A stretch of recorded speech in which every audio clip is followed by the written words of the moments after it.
what-ifs for this matchup. So we got to see how it actually pans out as we go into Game 1 on Final Destination. What if, ladies and gentlemen, we are heading off to Imagination Land, the Final Destination version of it.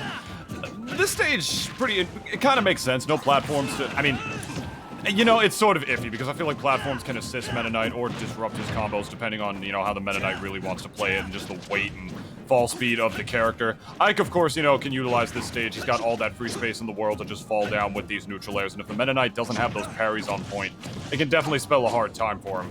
Yeah, both of these sortie boys love the fact that a lot of this stage is just airspace and juggling. It's how they perform very well, and in general, like, trivializing this stage to being just juggling and edge guarding, like, is going to be the most even of stages for both of them. My thoughts exactly, my friend, and relatively even game so far. All right, you know, there is one thing. No, well, I did. And then Spot the difference. And then something changed. Smash Brothers is a game of reads, reactions, you know, something changes in a moment's notice. That's another thing in this matchup that I don't think you and I even really touched on yet. It's the weight factor. Meta Knight's also, you know, he's a tiny little blob ball, and off the top again with the patented Meta Knight shuttle loop. Never mind, I was gonna say, you know, with the kill power and the sheer weight of Meta Knight, that's another thing that Ike has Meta Knight beat in that department, but that will still, I don't know how much that's gonna matter if you keep, like, pressing buttons that high in the air against a character like Meta Knight. Yeah, no, you know, I spent a lot of time talking down Lukechito's character, but that is not to say that the character lacks kill potential. Even outside of shuttle loop, like, forward smash is fairly swift and reliable. Dimensional cape and mock tornadoes we just saw has plenty of knockback on those moves, at least guaranteeing safe travel to the stage. Nair is also pretty dope. That it is, my friend, that it is. Very quick move, and what we're seeing him use a lot now is that jab from Lukechito. That is something I see, you know, I mean, another one of the first Meta Knights that comes to mind is, of course, Bonk from Pennsylvania. One of the best Meta Knights to ever pretty much do it, and catching him with the neutral air. That's what I'm talking about. It's running off the level and hitting Ike where it hurts. With or without a jump, if that percent is high enough and you launch him far enough and low enough to the point where he won't be able to use that side B to make it back, that is where I feel like Meta Knight is going to be getting most of his kills in this matchup. That's what he needs to do. He can't really go for blow with Ike, but he can definitely do something against Ike if Ike isn't allowed to play out of shield. Last I checked, we're not shielding in the air. Not yet. Not yet. The final DLC character's not out. And there it is again! That falling neutral air to the up air in literally the exact same spot, too. Like halfway through the stage on the left side of Final Destination. Once again. And down this time around, but not for very long, with just a couple of hits from Ike's giant sword is all it's going to take to get this game back. And that's what I was going to mention before, that's what I was going to mention before this Meta Knight was even going to be, got that kill on rm8 before.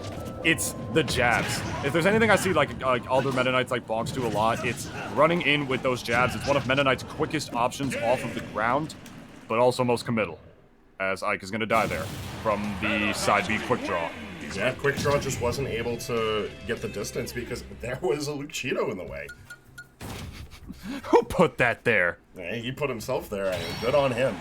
Hey, with 5 jumps, you can. Yeah, no, 2 of them being empty hops, the other one being a Nair sitting right lateral to the ledge. There just wasn't any safe passage for rm8. And, you know, the game looked like it kind of sucked for Lukechito, but he played it out really well. It's just kind of one of those matchups where you can come out alive, but you come out looking battered and bruised. That you will, my friend, that you will, especially if it's the kind of matchup that you're unfamiliar with. It's risky, though, because I feel like I want to hope that rm8 will catch on to it a little more this game, but one thing that Meta Knights do a lot when they know that they're not going to be able to do dash attack without getting punished is just run up jab.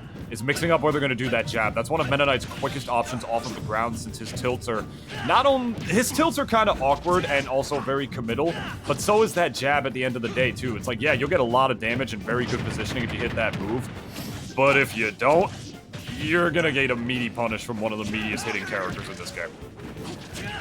One thing I do want to point out is how, like, rm8 is consistently putting out the Nair, and, like, I get it, Nair is your main hit confirm and a great way of denying space for Meta Knight, but this is a friendly reminder that your moves will stale after consistently hitting shield and hitting Meta Knight.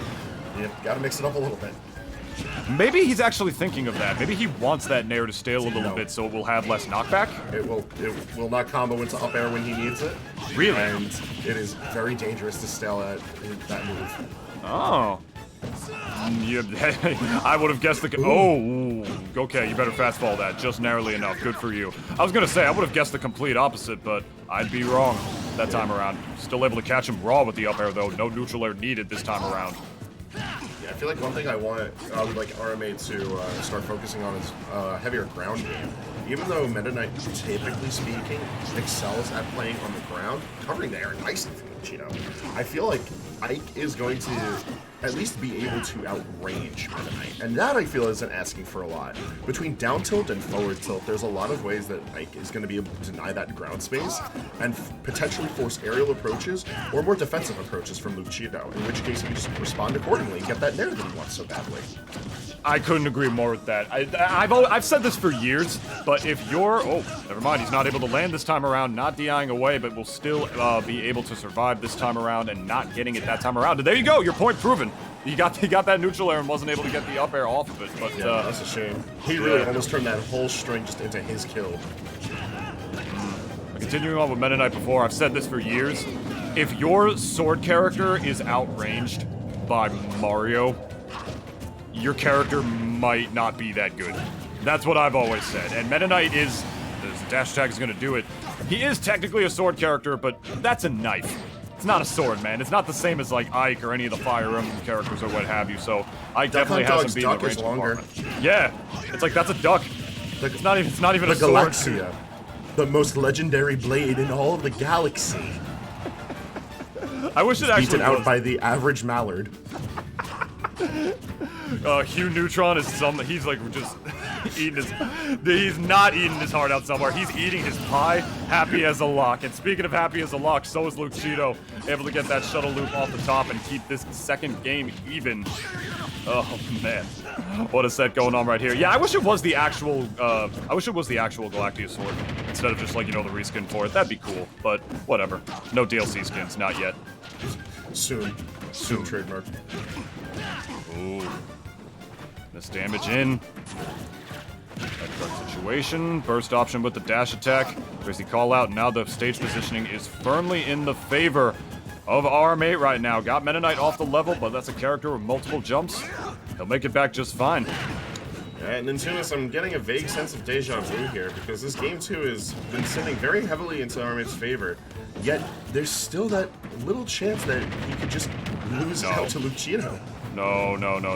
Go high, my friend. Oh, and the beautiful patience to know that the Mach Tornado wall was going to come out that time around. He knew that out of that throw that Ike would have been in a bad position no matter what. He knew that rm8 was going to have to recover high to jump out there, since that's how he actually lost the first game.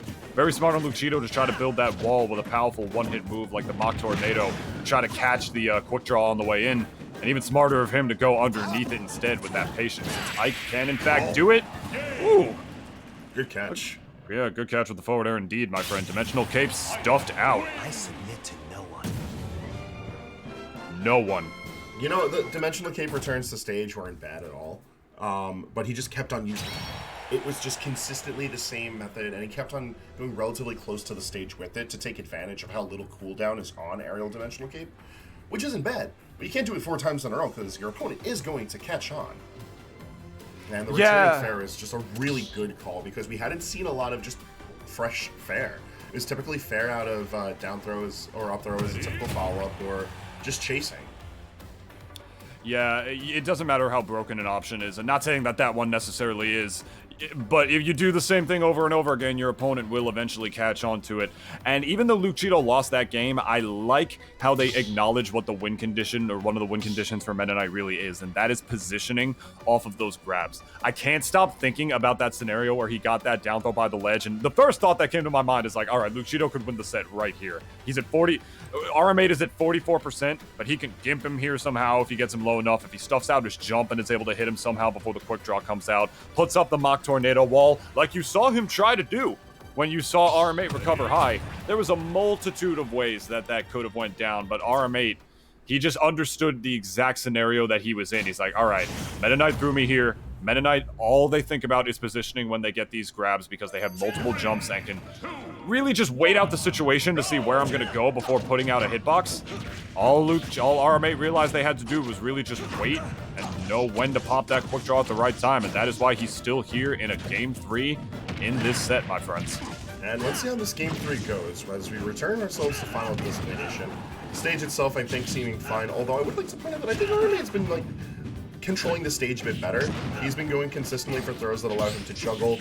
I don't think I need to say any more about the nairs leading into stuff.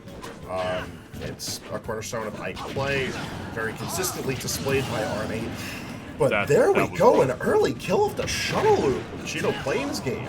That was such a bad trade for rm8 right there, trading that nair right in and of itself. Popped rm8 up in the perfect position for the shuttle loop to get the catch in. I feel like Lukechito sort of Luke cheesed him right there to get that positioning in for the shuttle loop and the perfect positioning for it. And now he's up a whole game he's the one in the lead. Means he's the one who doesn't technically have to approach, but rm8 with the relentless edge guarding pressure, finally getting the first eruption of the night and keeping Meta Knight right up in the air where he wants him. Up air's gonna stuff him out. We got ourselves an even game, Hangman.